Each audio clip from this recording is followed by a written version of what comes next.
Hi guys, welcome back to part 3 of our lecture on race and racism. In the previous section we talked a little bit about W.E.B. Du Bois and his theories about race.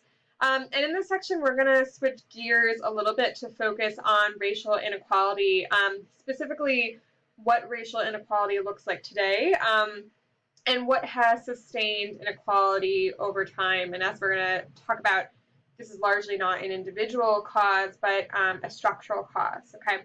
And so to think about that, we're going to specifically focus on the intersection of race and social class.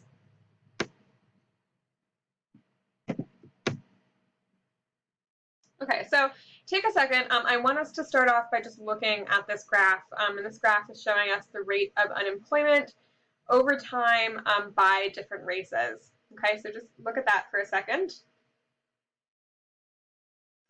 What you should see, right, is that Black unemployment is almost double that of whites, and Hispanics are kind of somewhere in between there. And we see the second important point, which is that this is long-standing, right? This is happening throughout time, throughout multiple decades. And we see it decreasing really only at 3 periods, right, which is the 1940s, the 1970s, and the 1990s, when we see opportunities shift, such as full employment, decreasing discrimination, and then near full employment again.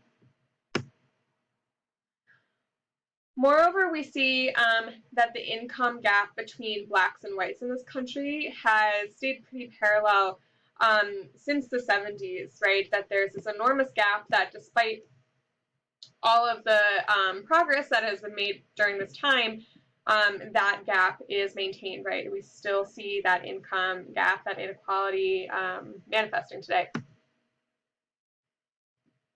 And then finally here we have a visualization of the poverty rate in the United States by ethnic group, right? And what they really mean here is racial group, not ethnic group, I'll say. And we see that Blacks are most likely to be below the poverty line, right, followed by Hispanics. This is the average rate of all races, and then Asians and whites.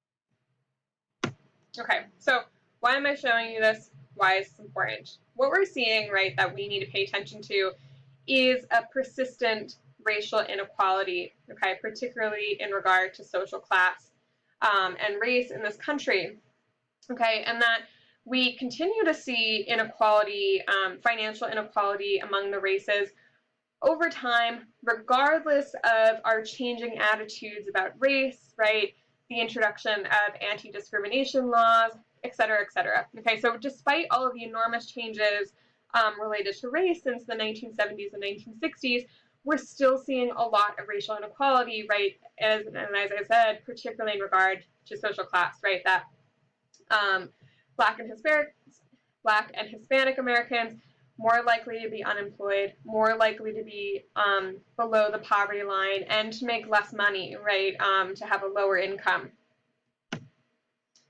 Okay, so what does this tell us? When we look at things that are true over time and sustained in this way, regardless of lots of other changes, what we see is that racial inequality is not so much a product of individual bias and discrimination, but rather what we call structural racism, okay? This means regardless of how accepting we are as individual people, this system we have in place will continue to create racial inequality. This is what we mean by structural racism, right? That racism is not just about individual bias, but also about how the very structure of our society creates opportunities for those with power, right, in this case white people, and creates constraints for people of color, right? So we see persistent racial disparities in regard to income, to poverty, to home ownership, employment, etc. And again, we're going to be focusing on social class, and all of these things are relevant here. And specifically, we're going to focus on the wealth gap, right? So when we talk about wealth, we're not just talking about income, we're talking about all these things that better your financial future, right? So your income, but also whatever assets you have, investments, your employment status, et cetera, et cetera. So we're going to be focusing on racial wealth gap because that's one of the biggest areas of disparity we still see in this country. And so the question that's going to be guiding us today is why, after the civil rights movement of the 1960s and the increasing taboo of racial discrimination we see, right, why are there still so many disparities in regard to racial inequality? And as I hinted at here, right, we're going to talk about how this isn't so much a problem with individual racism, but more of a structural issue at play. I've grabbed some coffee since our last section, so hopefully we'll be more perked up. Okay. So despite the many structural reasons why we see racism, this individual narrative persists, right? The narrative that if only we got rid of the bad apples, the racists, racism would not exist in our country anymore. Okay. And as we see in this graph, right, lots of people still believe that. So this blue is the people who believe that racism is based on the prejudice of individuals versus it being built into our laws and institutions at a structural level. And what we see here, of course, is that whites believe that it's more of an individual level problem, whereas, of course, people of color are more clued into the fact that there's some structural racism at play. So how we know empirically that racism is structural and not just individual is that, one, there are disparities and inequalities at pretty much any measure we could come up with, right? So when we think about the wealth gap in education, health, et cetera, we see inequality, meaning that it's probably not just individuals perpetuating this. There's something kind of broader going on, creating all of these different kinds of inequality. We see that these disparities are persistent over time, right? So even as individual attitudes about race change, racial inequality persists, okay? And while other gaps aren't expanding much, and some have even closed, as we'll see next, like in regard to education, the wealth gap is still expanding, right? So even if we're theoretically in a more tolerant society, we see some inequalities actually getting worse and worse between races. Okay, so kind of as I was hinting at here, these graphs show the highest grade completed by race, okay? So this red line is Black Americans, this blue is white, and this green is Asians. And on the left here, we have this graph for 1940, and on the right, we have the graph for 1980. So here on the left, we see that the educational inequality in this country is pretty stark, right? That white Americans are completing grades at a higher level, right? Whereas Black and Asian Americans are not obtaining the same level of education as white Americans.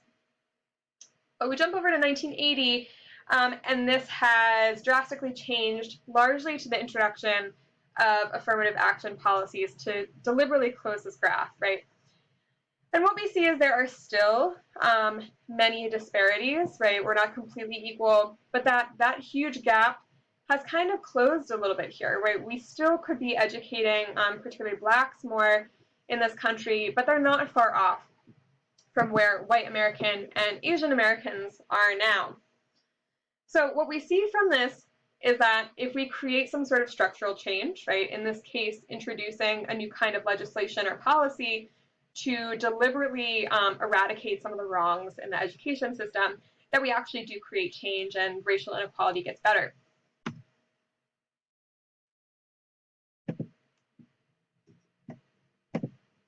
Okay, so whereas we've seen that gap close in regard to education, this is not true still in terms of wealth in this country. We still see a very huge wealth gap between particularly white and Black Americans.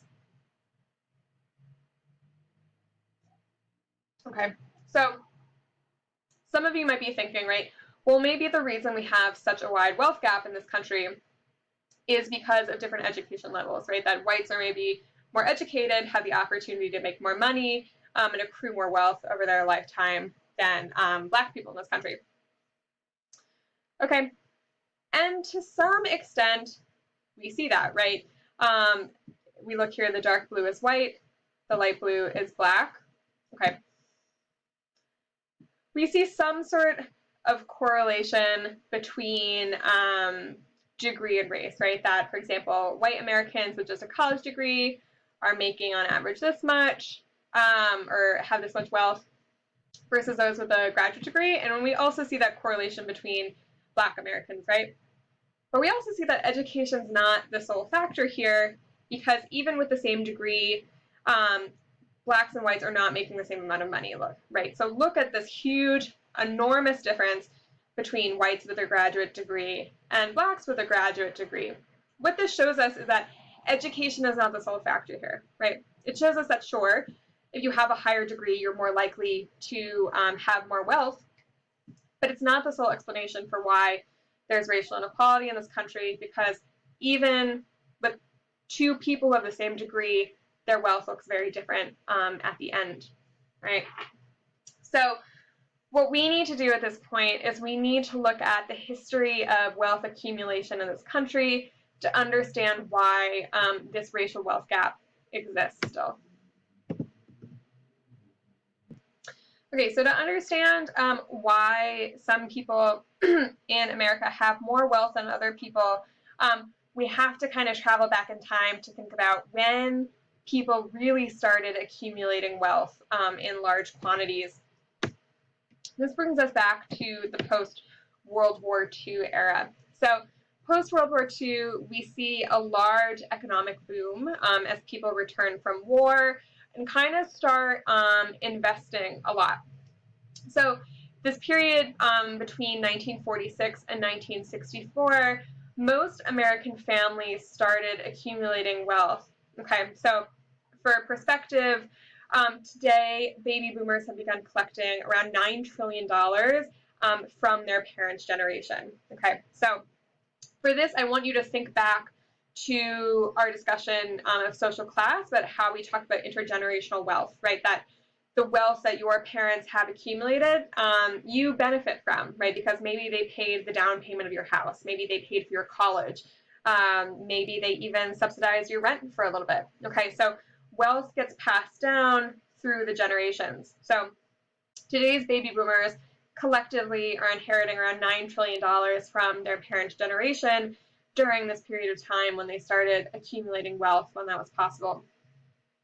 Compare that to Black baby boomers who will inherit around 13 cents for every dollar that white boomers will inherit. Okay, so we're seeing right now an issue with intergenerational wealth, that white baby boomers are inheriting a lot more wealth than their Black counterparts.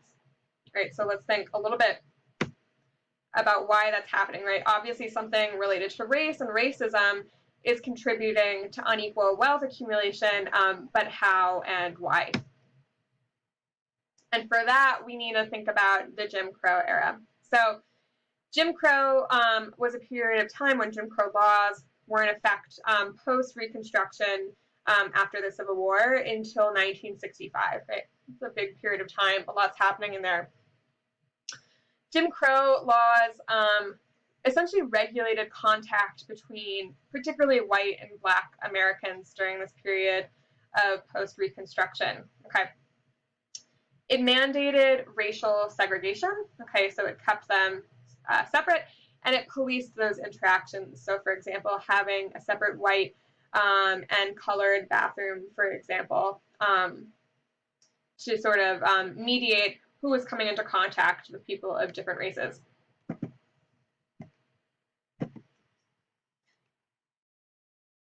Now, this period of Jim Crow was also really influential during this post-World War II period.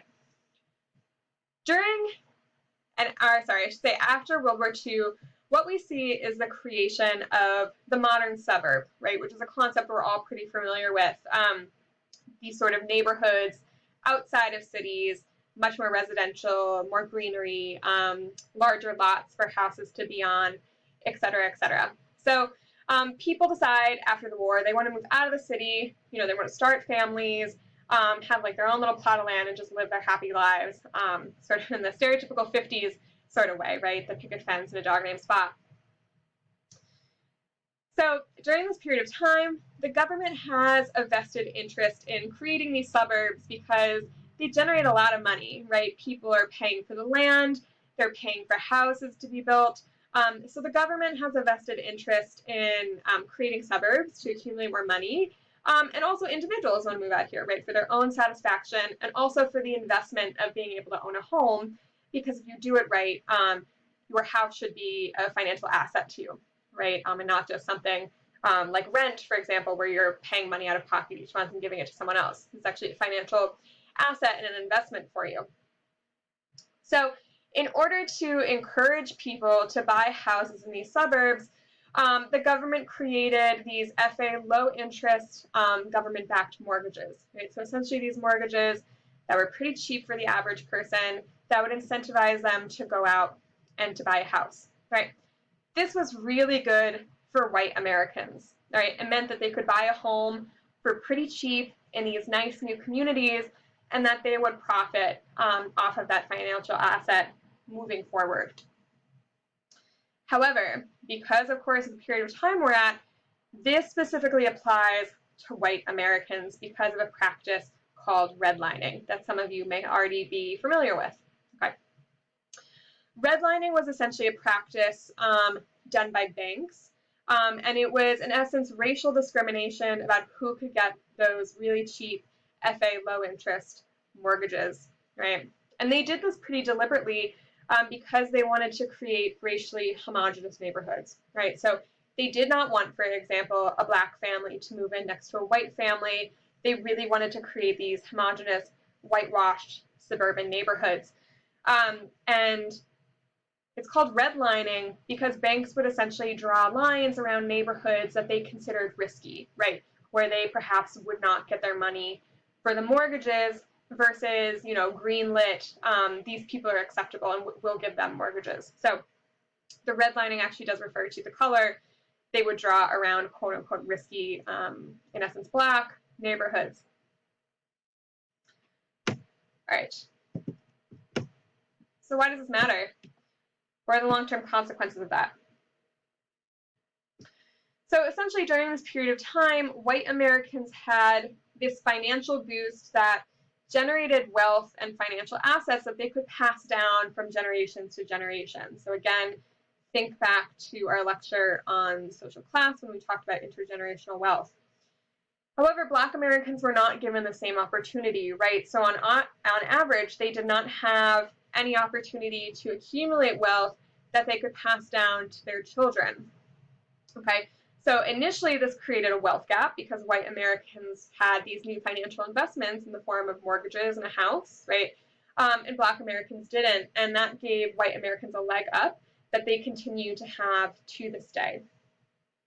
Right, so, and again, I have a little graphic here that talks about the different kinds of inheritance we get, including money we get through wills, down payments in homes, college costs, investment savings, family safety net, et cetera, et cetera. And so having that leg up is really important.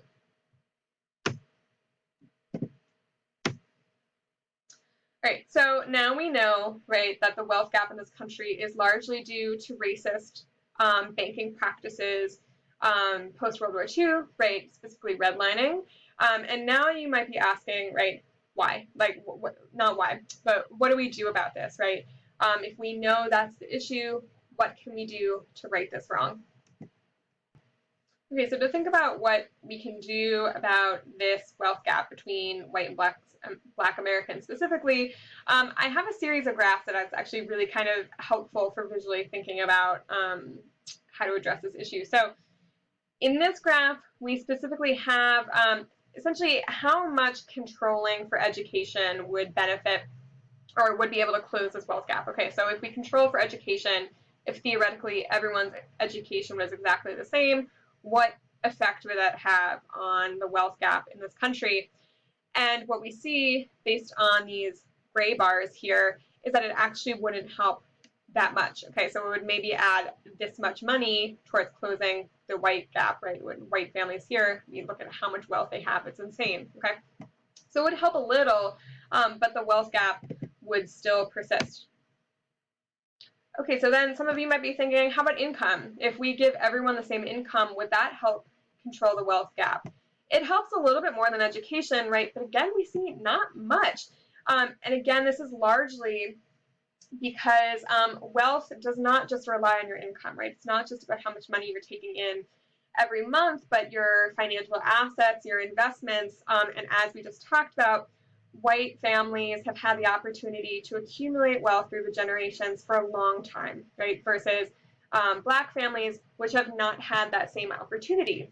So what it means is that even if you equalize incomes, white families still have that pre-existing wealth that black families will not have the opportunity to catch up on.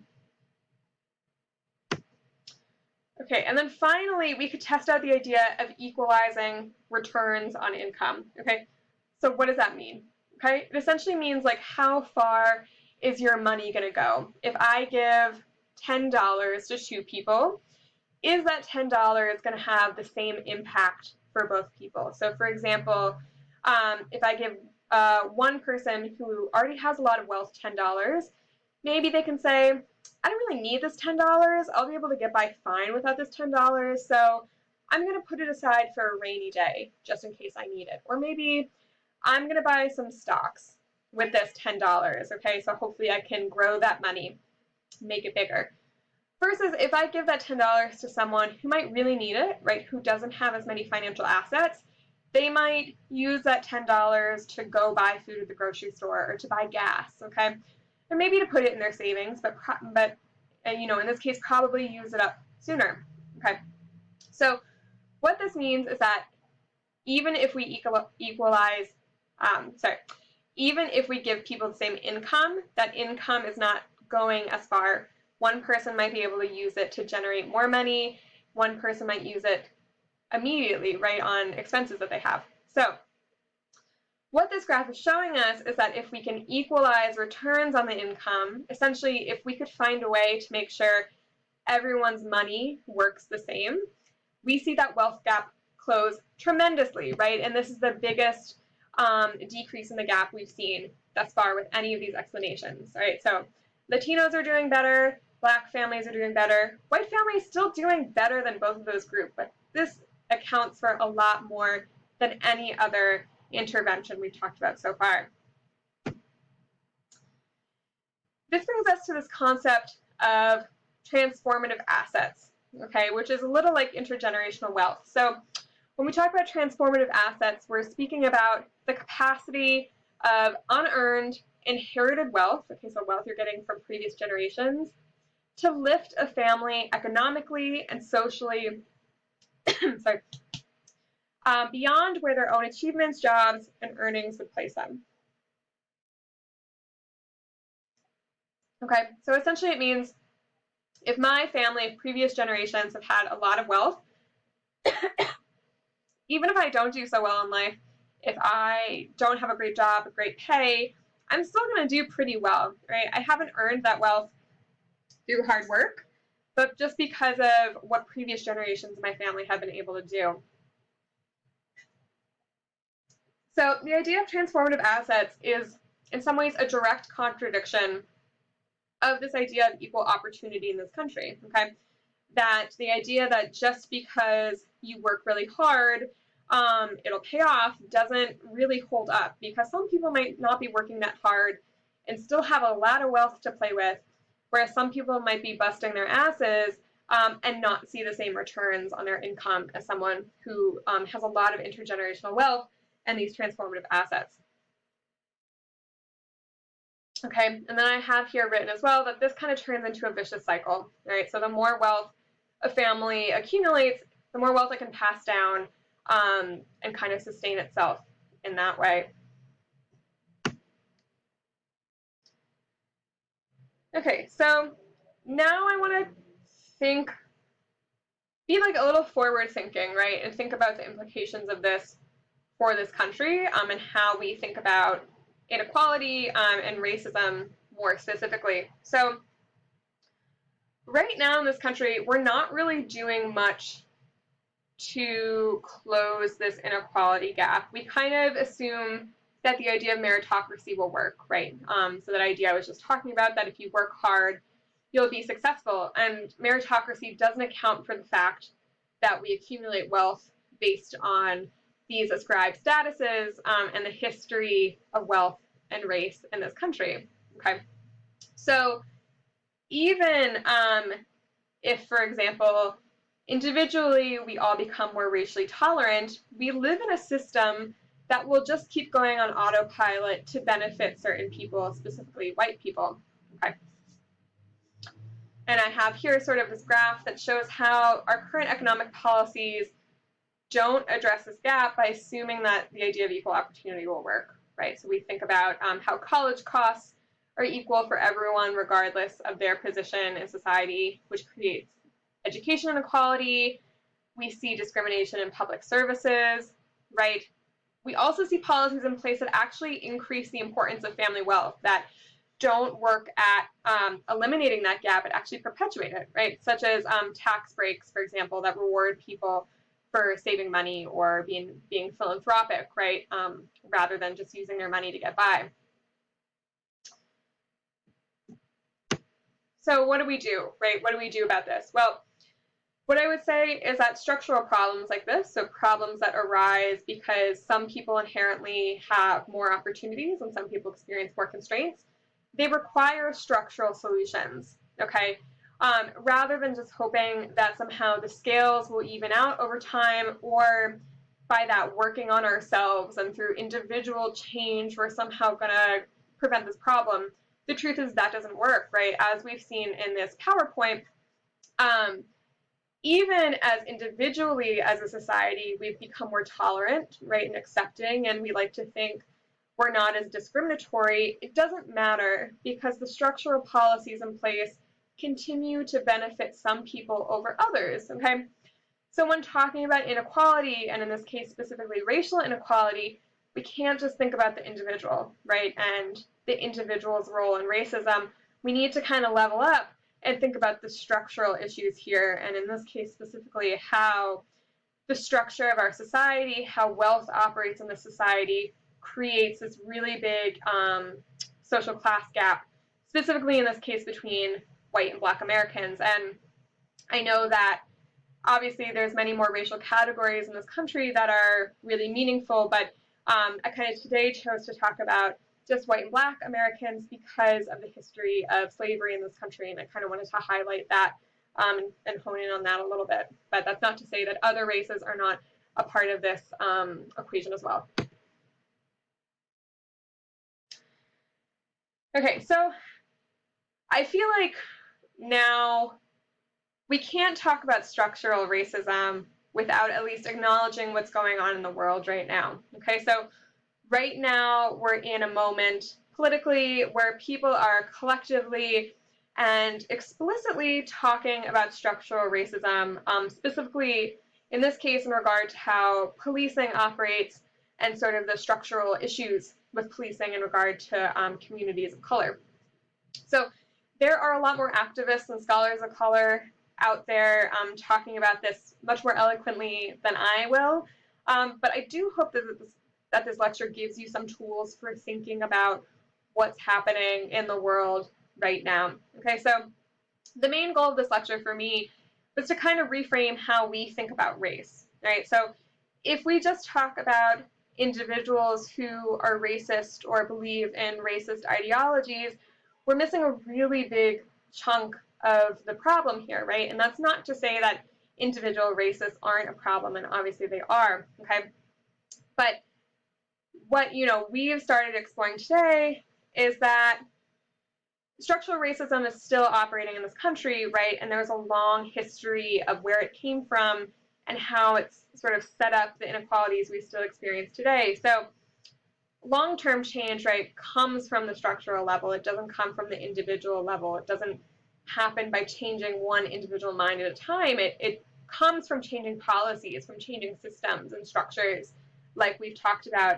And I think that's what we're seeing with these current protests, right? There's a call for structural change, specifically kind of a reimagining of what specifically law enforcement would look like in this country and how it could better serve all of us, but more specifically communities of color who are systemically targeted by policing. Okay, so And this is not to get too deep into the protest, but I do want to say, right, that I acknowledge we're talking about this during a time when structural racism is like really kind of front of the brain, and we're thinking about it quite a lot. And I hope, if this is a new topic for you, if you're kind of in the beginning of your journey thinking about race, or maybe deciding how you feel about these protests, that you can use some of these concepts to think for yourself about what's going on here, and how this relates to structure and racism, and the history of structural racism in this country.